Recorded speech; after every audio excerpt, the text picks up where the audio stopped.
ನಮಸ್ಕಾರ ಸ್ನೇಹಿತರೆ, ನಮ್ಮ ಚಾನಲ್ಗೆ ನಿಮ್ಮೆಲ್ಲರಿಗೂ ಸ್ವಾಗತ.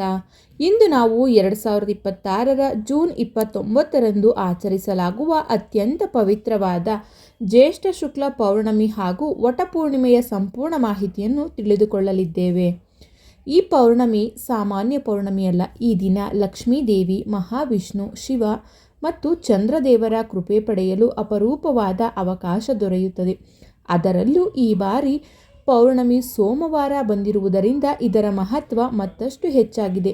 ವಿಡಿಯೋವನ್ನು ಕೊನೆಯವರೆಗೂ ನೋಡಿ. ಈ ದಿನ ಯಾವ ಪೂಜೆ ಮಾಡಬೇಕು, ಯಾವ ದಾನ ಮಾಡಬೇಕು, ಯಾವ ತಪ್ಪುಗಳನ್ನು ಮಾಡಬಾರದು ಮತ್ತು ಯಾವ ರಾಶಿಯವರಿಗೆ ವಿಶೇಷ ಲಾಭ ದೊರೆಯಲಿದೆ ಎಂಬುದನ್ನು ತಿಳಿದುಕೊಳ್ಳೋಣ. ಪೌರ್ಣಮಿ ತಿಥಿ ಸಮಯ.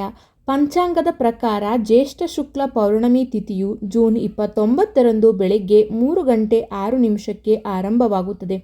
ಈ ತಿಥಿಯು ಜೂನ್ 30ರಂದು ಬೆಳಗ್ಗೆ 5:26 ಮುಕ್ತಾಯಗೊಳ್ಳುತ್ತದೆ. ಜೂನ್ 29ರಂದು ಸಂಜೆ ಸುಮಾರು 7:11 ಚಂದ್ರೋದಯವಾಗುತ್ತದೆ. ಸೂರ್ಯೋದಯದ ಸಮಯದಲ್ಲಿ ಪೌರ್ಣಮಿ ತಿಥಿ ಇರುವುದರಿಂದ ಜೂನ್ 29ರಂದೇ ಪೌರ್ಣಮಿ ವ್ರತ ಮತ್ತು ಪೂಜೆಯನ್ನು ಆಚರಿಸಬೇಕು. ಶಾಸ್ತ್ರಗಳ ಪ್ರಕಾರ ಸೂರ್ಯೋದಯದ ವ್ಯಾಪ್ತಿಯ ತಿಥಿಗೆ ಹೆಚ್ಚಿನ ಮಹತ್ವ ನೀಡಲಾಗಿದೆ. ಜ್ಯೇಷ್ಠ ಪೌರ್ಣಮಿಯ ಮಹತ್ವ. ಹಿಂದೂ ಧರ್ಮದಲ್ಲಿ ಪೌರ್ಣಮಿ ದಿನವನ್ನು ದೇವರ ಅನುಗ್ರಹ ಪಡೆಯುವ ವಿಶೇಷ ದಿನವೆಂದು ಪರಿಗಣಿಸಲಾಗುತ್ತದೆ. ಜ್ಯೇಷ್ಠ ಮಾಸದ ಪೌರ್ಣಮಿಯು ವಿಶೇಷವಾಗಿ ವಿಷ್ಣು ಮತ್ತು ಲಕ್ಷ್ಮೀ ದೇವಿಗೆ ಸಮರ್ಪಿತವಾಗಿದೆ. ಈ ದಿನ ಉಪವಾಸ ಮಾಡುವುದರಿಂದ ಮನಸ್ಸು ಶುದ್ಧವಾಗುತ್ತದೆ. ಭಗವಂತನ ಧ್ಯಾನ ಮಾಡುವುದರಿಂದ ಆತ್ಮೀಯ ಶಕ್ತಿ ವೃದ್ಧಿಯಾಗುತ್ತದೆ.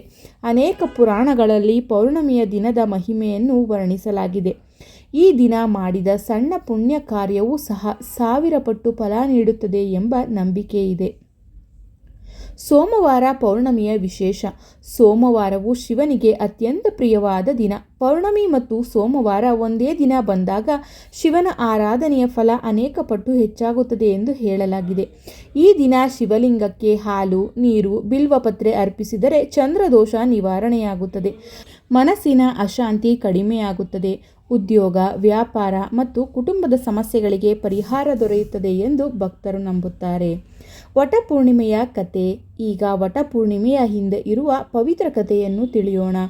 ಪುರಾಣಗಳ ಪ್ರಕಾರ ಸಾವಿತ್ರಿ ಎಂಬ ಪತಿವ್ರತೆ ತನ್ನ ಪತಿ ಸತ್ಯವಾನನನ್ನು ಅಪಾರ ಪ್ರೀತಿಯಿಂದ ಆರಾಧಿಸುತ್ತಿದ್ದಳು.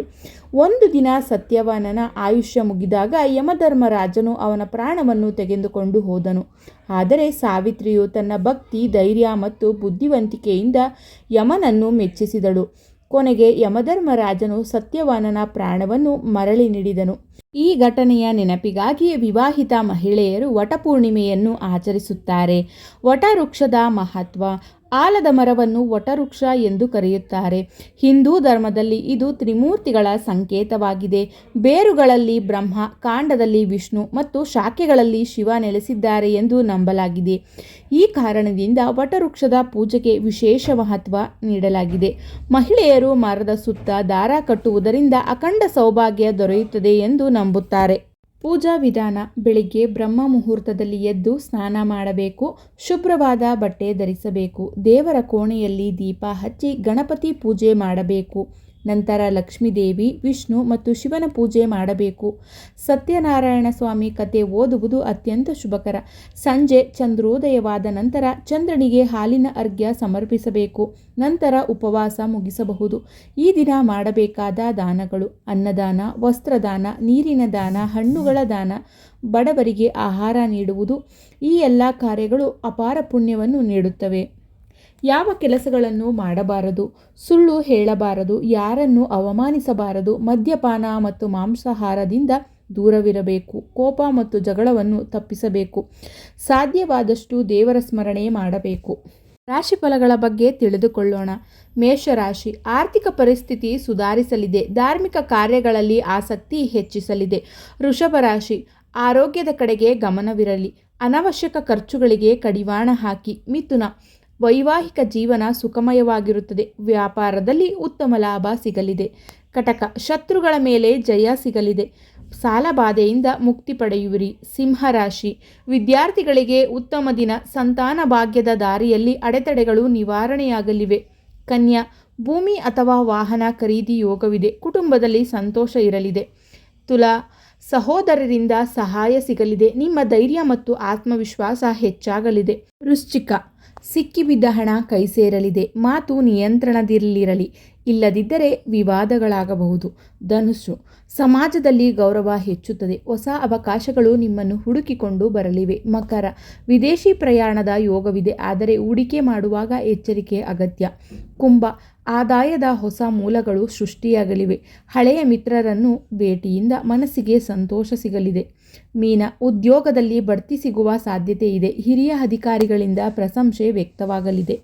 ಸ್ನೇಹಿತರೆ, ಜೂನ್ 29ರಂದು 2026ರ ಜ್ಯೇಷ್ಠ ಪೂರ್ಣಿಮೆ ಮತ್ತು ವಟಪೂರ್ಣಿಮೆಯ ದಿನವನ್ನು ಭಕ್ತಿಯಿಂದ ಆಚರಿಸಿ ಶಿವ, ಲಕ್ಷ್ಮಿ ಮತ್ತು ಮಹಾವಿಷ್ಣುವಿನ ಕೃಪೆಗೆ ಪಾತ್ರರಾಗಿ. ಜ್ಯೇಷ್ಠ ಪೌರ್ಣಿಮೆಯ ದಿನದಂದು ನಿಮ್ಮ ರಾಶಿಯ ಫಲಗಳು ಹೇಗಿರಲಿವೆ ಎಂದು ಈ ದಿನದ ಪೂರ್ಣ ಲಾಭ ಪಡೆಯಲು ಮುಂಜಾನೆ ಬೇಗ ಎದ್ದು ದೇವತಾ ಆರಾಧನೆ ಮಾಡಿ, ದಾನ ಧರ್ಮಗಳನ್ನು ಮಾಡಿ.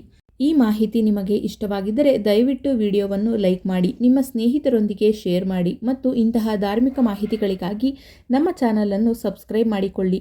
ನಿಮ್ಮ ದಿನ ಶುಭವಾಗಿರಲಿ. ಧನ್ಯವಾದಗಳು.